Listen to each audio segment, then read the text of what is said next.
Good morning, everyone. My presentation today is to introduce the topic of mouthing. So move on to the next slide. And yes, I'm going to present the information, but I'm going to be focusing on what I've learned from deaf people in Indonesia. And they shared their languages with me. And I want to share them with you. And you'll be able to help me and understand some of these issues in more depth. So the topics I'm going to cover today are mouthing, an introduction. And I have to tell you that Indonesia is a multilingual and multimodal country. We're going to look at how deaf people acquire and use mouthing, and how they know what type of mouthing to use according to which language they're developing. And to understand the skills, social skills, that are incorporated with the use of mouthing. So, what do we mean when we consider mouthing? I know there's a very famous sign language researcher who's here, Penny Boyes-Brown, who did some work with Rachel Sutton Spence. And it's the most amazing and important document. So, mouthing patterns generally can be divided into something we call mouthing, which is really related to the spoken language of a country, or can be considered as mouth gestures, which aren't related to spoken language.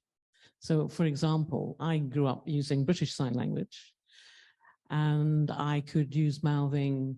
If I give you an example, if I was waiting and waiting and waiting for a friend to come, and they eventually arrived, I would sign, boo, in my mouth. That's not an English word, but it means, oh, eventually this person came. But I'm not going to look at that today. I'm going to consider more deeply mouthings. So I really was trying to identify mouthings in sign language with linguistic definitions. So it is possible that we can have mouthing that relates to a spoken lexical item, and it identifies the meaning in one way. But it can either coexist with the manual sign or more than one sign. So we need to consider how it's produced, what the meaning is, and the timings, whether mouthing is in coexistence or whether it's spread over one sign, or whether you just use mouthing alone without a corresponding sign. But as I said, it's not necessarily exactly corresponding to a sign or a spoken, and it can change. It's like an accent, and regionally, spoken languages have variation. And we see this similar pattern where you can identify where a person comes from by the type of mouthing they use. Next slide. So we know that within sign languages, there are different uses of mouthing. So if you have sign language like ASL, maybe mouthing is less, or German Sign Language, or British Sign Language, where mouthing is more, perhaps.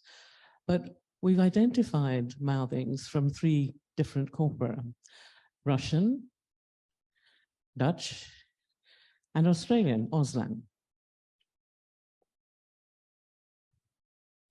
And we see that the standard of mouthing is different. I mean, in the Netherlands, it's high, and Russia, it's low. So they're at different standard mouthings. In Switzerland, I'd be curious to know what you think, whether mouthing is used quite a lot or not in DGGS, for example, or Italian Swiss. Is it the same use of mouthing across all of those languages here in Switzerland? Next slide. When we consider mouthing, we know that there's been a lot of debate, positive, negative. So if I give you an example, people are quite negative about it because they say mouthing, it's linked with the spoken language. We don't need that here. We don't want that. And some would say it'd be better not to use mouthing with a sign language, to use pure sign language, which wouldn't involve any kind of sound of mouthing. But that's not what we see out there. Sometimes I see somebody on a film clip or a video clip, and I know this person, and this person out there doesn't sign with his mouth clamped firmly shut as he does on the screen. So he altered his presentation. And that's quite an interesting observation. There's been a lot of debate about linguists about the status of mouthing. Is it in the sign language lexicon or not? For example, should we include mouthings as part of a sign language dictionary? And some would say, no, we cannot consider mouthing as part of real sign language. So the question is, how do we research that? How do we frame discussion? Is it code mixing? Is it code switching or code blending? How do we consider mouthing as part of sign language research? More recently, however, there's been a shift towards translanguaging and repertoires. Will these offer us a way forward to investigate even further the notion of mouthing? And I would like us to reflect upon how we can progress this area of work. Next slide. What is interesting when we examine mouthings in sign language corpora, we see that many include mouthing, but how many spoken languages are there? There's a lot of research on spoken languages, but what we see is it comes from a base of monolingualism. There are some exceptions to this, however, where research has been done.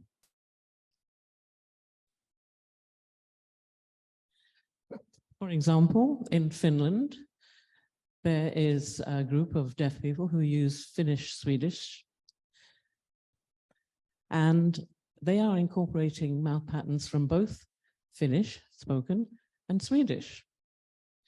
In Mexico and the US, on the border there are variations between mouthings using English and Spanish. In New Zealand, English and Maori. And those who learn Finnish and English also switch between one language and the other in terms of mouth pattern. In the Netherlands, French and Dutch, and English and other languages in international sign. A lot of them, as you see from the slide, use English as a base. But what I haven't really seen is that kind of investigation in sign language corpora, although a lot of work has been done on spoken language mouthings. What is possible is we have to re-examine how we develop a corpora. I mean, the UK, you'll be well aware, doesn't only use spoken English. There's Welsh. People who come from other countries who move to the United Kingdom bring their spoken language with them. But when we were making the corpus for British Sign Language and selecting people to be part of that, their background, spoken language, if you like, was English. We didn't use people that had other languages and examine what they were using in mouthing. So today, I want to focus on specific examples of work in Indonesia. And this shows you where Indonesia is in the world. It is a massive country. And when we look at the world population, it is the 4th largest in the world. We have 275 million in Indonesia, and there are many, many islands, 17,000 islands, and a lot of spoken languages. So Indonesia is a very multilingual and multimodal country. So I identified the spoken languages in Indonesia. Originally, the spoken language used in that area was Malay. It was the lingua franca. So people would move from island to island for trade, sail across to other parts of Indonesia, and they would use Malay Indonesian. And this is just one example, because before Indonesia became a country as such, it was 1945 when they were actually using one language, which was based on Malay, and identified it as a national language, Indonesian. And it was the language used in school, and the language of government, and the language used by the media, official language use, if you like. But when we look at Indonesian Sign Language, it would still be L2 or L3 for many people in Indonesia, because there are many countries' languages incorporated in these islands. We have the language of the home, the language of the village, and they differed. And over time, people using these home languages diminished. So what's the situation in relation to sign language? We have Indonesian Sign Language, which is called Bisindo, and it's more or less used in cities. And we think there's probably about 500,000 users of that. And then there's Kata Kolok, which is in Bali. You'll see that on the map there.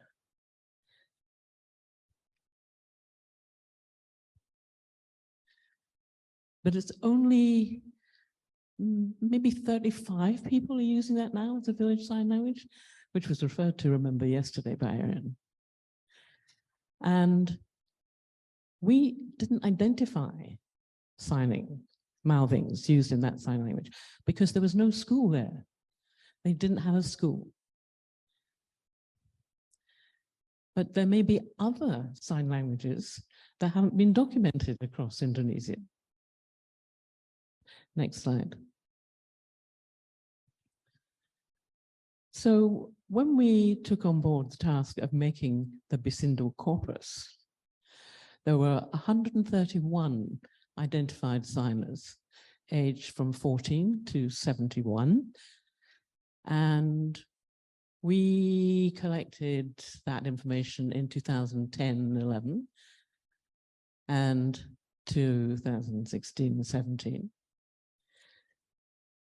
And you can see we tried to cover a representative grouping of different religions, different ethnicities, and recorded them on film. Next slide. So as we investigated all these different places and the signs they were using, we also tried to identify what spoken languages were the base in those different areas. And that's what this is. These are the regional languages there. And we do have mouthing from the Indonesian language, plus maybe the local language. Next slide. So when we again try to identify more closely the grammar of these sign languages, we could see that using a mouthing would indicate completion. So, for example, I have already eaten. It could be eat, finish. So it can identify completion. Something is finished. If I lift something, my mouth pattern says finish. So it identifies completion. It can also represent a kind of negative construction, a predicate in a negative construction. So I don't want, you could sign want, don't. And that's how you could incorporate it. So it's, you can actually use mouthing only as a predicate. And it's a very important finding for us. And of course, we know that there are a lot of mouthings based on the Indonesian language. But we do see that there are regional mouthings included. So, yippee, I'm a social linguist, that's why.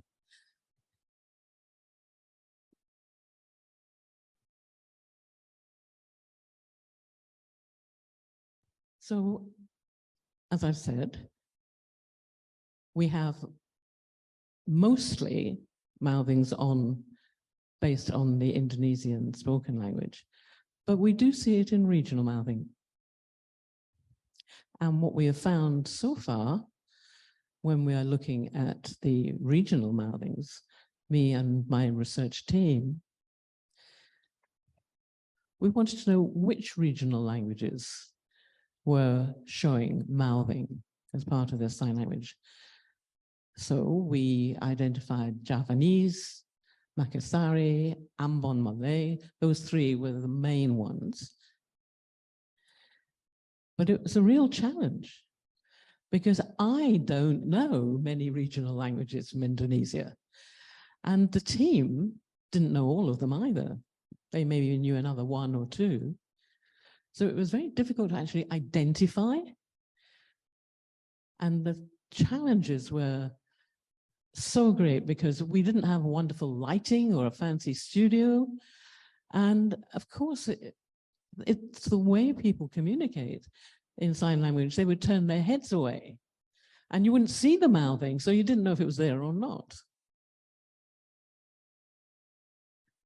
So I'm going to focus for the rest of my presentation on one particular issue, and that is the use of Javanese in the city of Solo. Solo. And it's a beautiful place. It's very green, many trees, it's beautiful. Food's good too. Okay, next. And the road signs, you can see, are using a kind of combination of English-based alphabet, if you like. And then you see the writing underneath that is Javanese.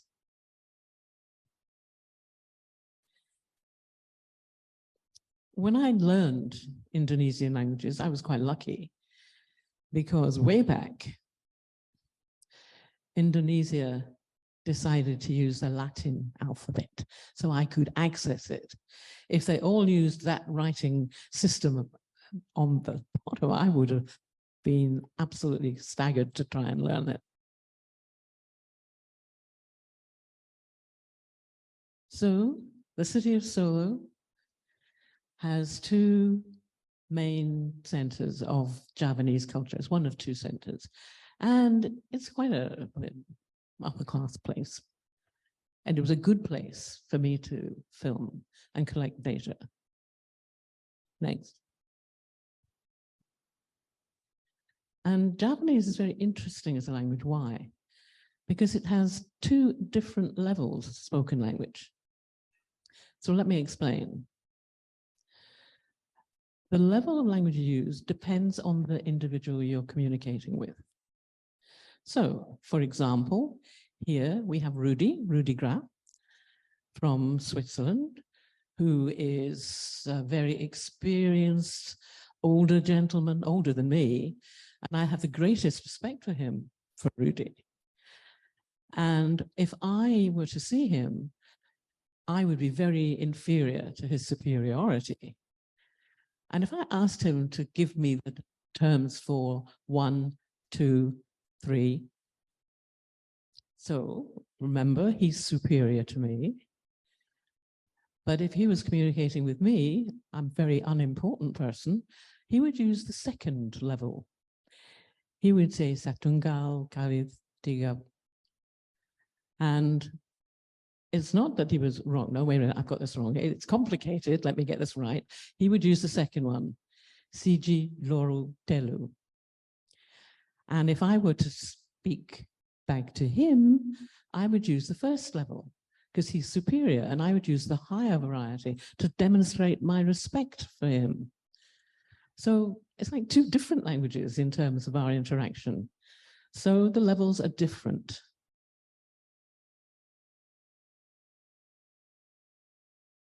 And I think when we're looking at addressee and addresser, we have to bear this in mind very much so. So remember, we have these levels of difference, and all Javanese mouthing that we identified came from the second level. Deaf people using mouthing from Javanese use that advanced level, because this is what they see. People are older, they respect hearing people. These are the mouth patterns used to deaf people.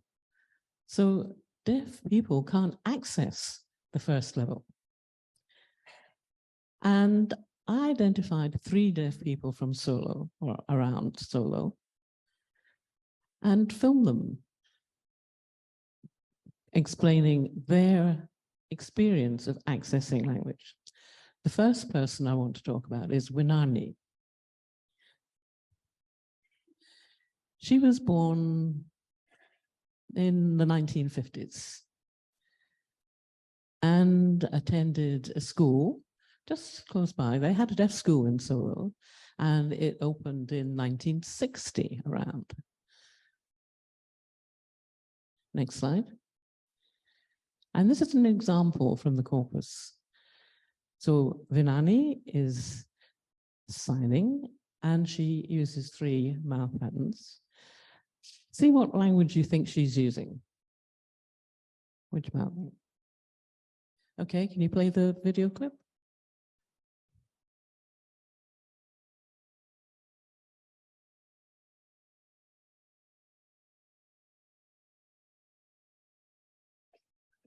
It didn't play. The video froze. Can we try again?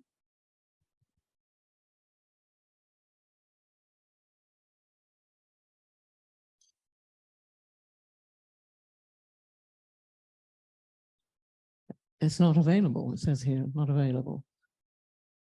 Oh, well.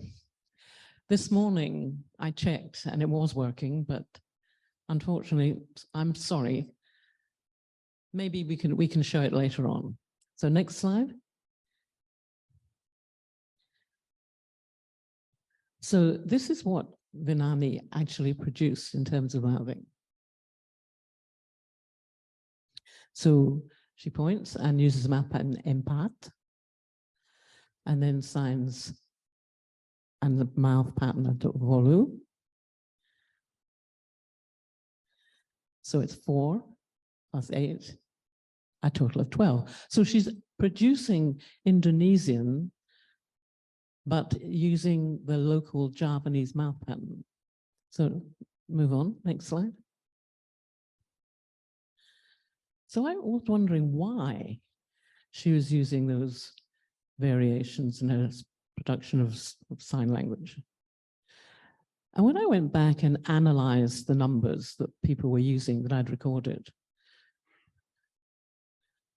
I wanted to know which level of language they were using, which language. But what I found was that numbers 1 to 5 were produced using Indonesian. And numbers above 5 were using Javanese. And there's nothing there for 9 because it was very difficult to see the filming clearly. But when we look at 10, we see that the words in Javanese and Indonesian were identical. So it was impossible for me to know which level of language they were using. But certainly 1 to 5 was based on Indonesian, and from 6 upwards, Javanese. And she used very fixed mouth patterns in her sign language interactions. Next slide. And we think it's possible that when Winani went to school, and this is how she acquired language, and we think Javanese is what she acquired, because it was very strongly used in the 1960s, Javanese. And so we don't know where the numbers 1 to 5 came from. So when we ask, is it from Inverness? Is it Javanese? And it's maybe not important for her to know. She doesn't need to know. She doesn't want to know. It's what she uses with deaf or hearing people. She goes to the market, and we asked, well, how do you communicate? But she said she was very successful in communicating. So her repertoire was extensive. So there are these different levels that she was able to identify from her repertoire of strategies, and she achieved success. The second person I want to discuss with you is Dwi. And he wasn't from Solo. He came from a village which you'll see on the slide. And you'll see the circles that are red. These are volcanoes.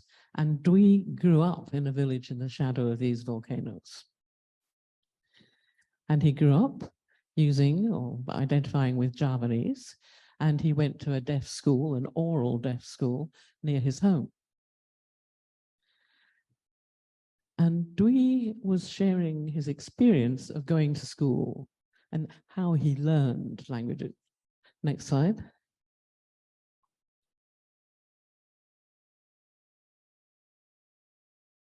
So Dwi remembers that when he was small and first started school, his teacher wrote the number 1, pointed to it, and said, this is Satu, which is Indonesian. And we said, no, you're wrong. That's not Satu, you're wrong. This is Siji. And the teacher said, no, it's Satu. So 1, 2, 3 in Indonesian, when he was taught those numbers, that was the first time he was exposed to that. And he learned Indonesian at school. Next. And what we see from this young boy was being forced to change his home language that he knew to Indonesian, and wiped out, or wanted to wipe out, his knowledge of Javanese. And this is a real problem, is when deaf children go to school, they are taught Indonesian. It's the national language, and deaf children must know it. But when deaf children finish school and go home to their village, the language used in their village is quite different. The child would not understand what is going on in his village. So next slide. I think Dwi now lives in Soho. And if he was to go back to visit his parents and communicate, he would communicate using sign language. But he did say, I don't choose to use Javanese because of the levels, and I would be terrified. I would use the wrong term.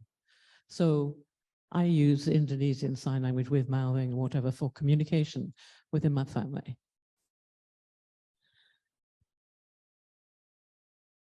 And the third person is Indra. Now, Indra's mother is Javanese, and father is Tionghoa. From Indonesia, but of Chinese descent. And Indonesia has many representatives of that line, that heritage. Can we go back one? Okay. Fine. So when Indra went to school, it was a 4-hour drive away from her home in Solo to the boarding school.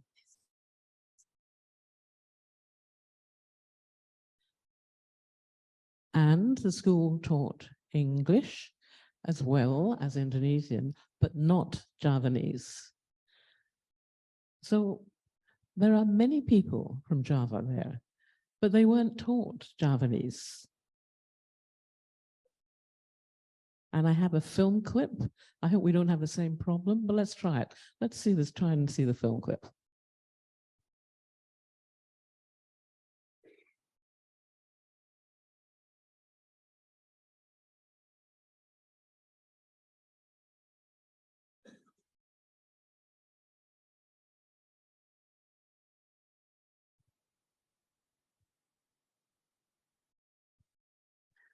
He clearly is quite annoyed.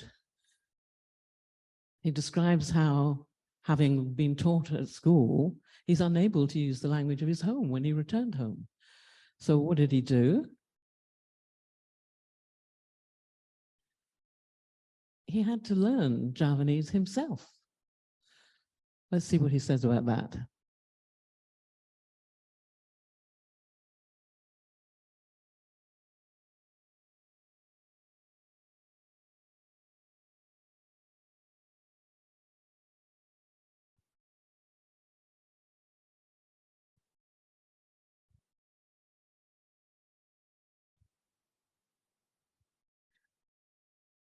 So for him, his friends helped him learn Javanese. He didn't get that from boarding school. It was interacting with friends in his village, in his home. It enabled him to learn what he knew of Javanese. Next slide.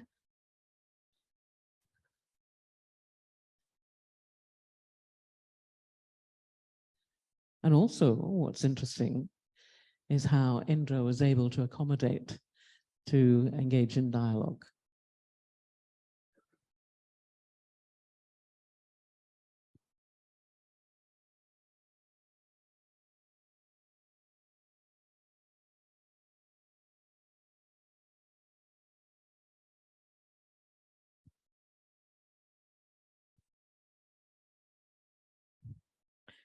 So we can see he was very aware of how to switch to accommodate different people, different individuals he was interacting with.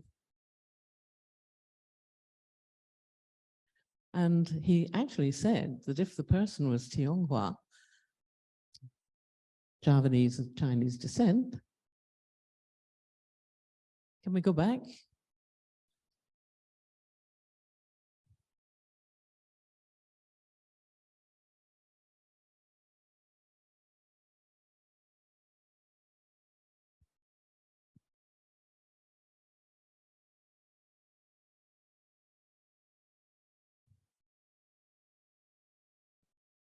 So he knows that person wouldn't use Javanese if they were of the Tingwa background, Tingwa heritage.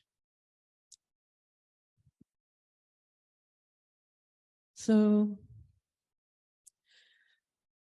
where do we see the cultural implications of mouthing?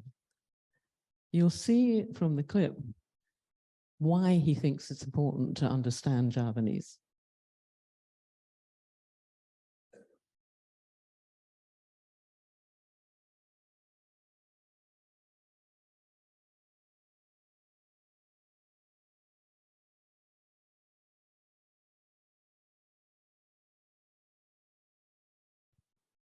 So he's indicating that his feeling is, he was born in Solo, remember, and Javanese language in Solo and mouthing is very important. So it's identifying with his culture, his community. And the hearing community there use Javanese, and deaf people there want to reflect that very strong identity and use their mouth patterns. So next slide, please. So in conclusion, when we look at mouthing and the function of those mouthings that we have identified, what kind of social functions? We see that the mouthing is as important. We're not looking at a monolingual community, we're looking at communities where they are multilingual. We know that deaf sign languages have limited access. It can be a struggle, but deaf people have a high level of sociolinguistic competence. They have a repertoire that include mouthings from different languages. And they can make a choice of different languages of the way that they incorporate those. They can make informed decisions on which language mouthing they use, such as Dwi did and explained to us. So it's a way to index cultural identity in a similar way that hearing people use language. Next. So that's the situation in Indonesia. How do we apply that to the situation here in Switzerland? And I have a few questions to put into the mix for you to share your thinking. Here in Switzerland, there are 3 sign languages: Italian, French, German. How does the mouthing apply in each of those languages, sign languages? Are they used to a greater or lesser extent? Are mouthings used in the same way across these 3 sign languages? Where do they originate? Is there a difference? Is it LSF in Geneva or from Basel? Is it based on German? How? How have those mouthings been formulated and identified and adopted? I think if you use one and not the other, is one more dominant? Do you sometimes use borrowing from English? So it's identifying what there is out there and how deaf people here in Switzerland have a repertoire that they can use to engage in interaction. It's how do you identify your sociolinguistic competence by your choice of mouthing? And I hope later we can discuss in person, but thank you for your attention.